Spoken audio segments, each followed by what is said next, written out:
guy? How benevolent of him.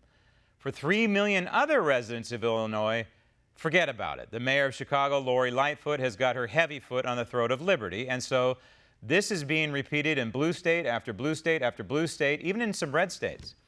Some areas are more free and embracing the free markets than others right now.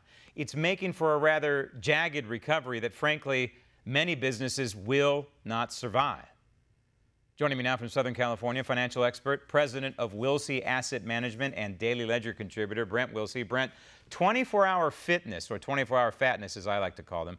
There's an example. Here's a company that's business model maybe wasn't so good to begin with going into COVID-19. Now they're looking at possible bankruptcy. I worry that people's habits may have changed here permanently. And for businesses like a gym, that could be real trouble. And they've got a reopening plan. I've seen a video of it. It's not sustainable. So I guess the question is, does 24-hour fitness survive? Well, actually, full disclosure, I have a membership I bought back in 1983. It cost me $2.50 per month. So I really don't want them to file bankruptcy because I lose that. But yeah, I mean, they're trying to renegotiate. And what happened here, Graham, and I've talked about businesses doing this, that's crazy because now bad times come in. 24-hour did a drawdown of $120 million on their line of credit. They're trying to obtain another $200 million to stay in business. But what happened in 2014, they did a $1.5 billion debt to leverage buyout by an equity firm called AEA Investors and also Ontario Teachers Pension Plan. So they were laden in debt, and they just, once you do that, it's hard to come out of it. I know it's going to be very hard because they just don't have the cash flow to do it. But they're trying. If they can get that $200 million, they'll do it. But if not, they'll do a Chapter 11, which they can renegotiate with the lenders to try to come up with different, terms and so forth. If not, Chapter 7, they're going to have to liquidate, and they'll be gone for good. And for from a PR perspective, they're still collecting dues, that $2.50 a month, and a lot of people are paying a heck of a lot more than that.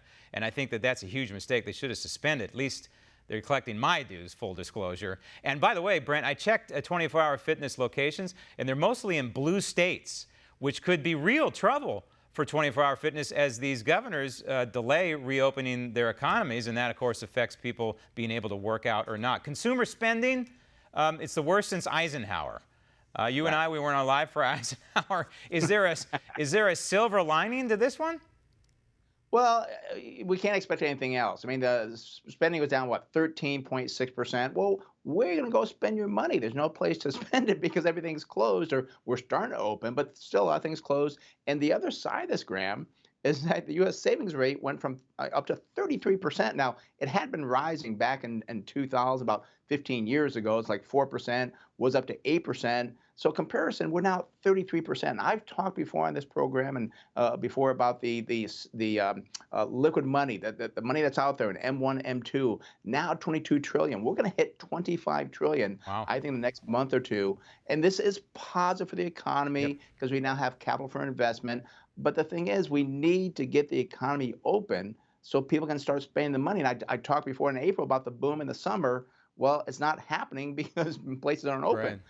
But people are ready to travel. They want to fly. They want to stay places now. They're ready to go. But gosh, these governors, they got to open the states and let people, spend. People want to buy the Mach 1 Mustang, which Ford just announced is going to revive. So that's something to look forward to as well. Brent, thank you. Coming up next.